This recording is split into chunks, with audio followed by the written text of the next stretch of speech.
সন্ধ্যাবেলা মানে বিকেলবেলা আমরা ছাদে এসেছি, মাকে বললাম চলো মা ছাদে বসে কিছু একটা খেয়ে আসি, টক ঝাল যাতে সবকিছু একসাথে মিক্স থাকে। প্রত্যেকবার বড় বড় হয়, তোমাদের দেখিয়েছি। এইগুলো একটু সাইজগুলো কেমন হয়েছে, তবে খুব মিষ্টি লাগে খেতে। গাছে কোনো একটা প্রবলেম হয়েছে, ছোটগুলো লাল হয়ে যাচ্ছে, হয়তো জল বেশি হচ্ছে না। এই একটা হয়েছে, এটা বড় হয়েছে, দেখো পাকেনি এখন। গাছের টাটকা তাজা ধনে পাতা তুলছি। কাঁচি লাগবে না, দুটো চারটে উপরে দিয়ে তুলে না। দেখো দেখো কত গাছটা কত সুন্দর হয়েছে, কেটে নিয়েছি। দোকানে যেরকম ওই কাকুরা মাখিয়ে দেয় না, কদবেল মাখায়, ঠিক সেই রকম করেই হবে।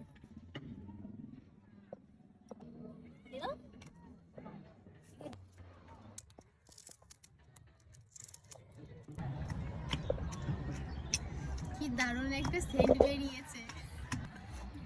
দু একবার আস্তে আস্তে ছেঁচা দাও। কাটা মুড়ি খাওয়া যায় না, ওই গন্ধে এরকম।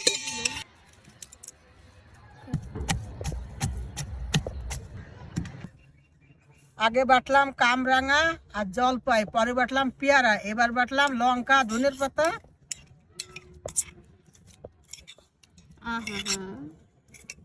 গাছের লেবুর পাতা এবার মাখানো রেডি।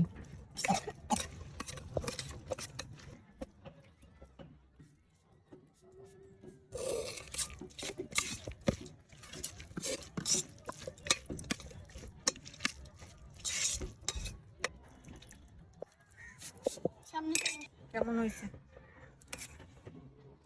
বানায় খেলে? কি বলতো, একা একা এসব খেতে না ভালো লাগে না, সবাই মিলে অনেক লোক থাকে ঠিক আছে। এবার আমাদের তো অনেক লোক কোথায়, 3-4 জন মিলে চলে আসি খেতে।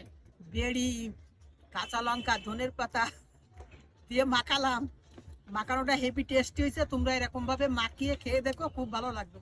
তোমরা যদি চাও একটুখানি চিনিও দিতে পারো, কিন্তু আমরা চিনি দিইনি।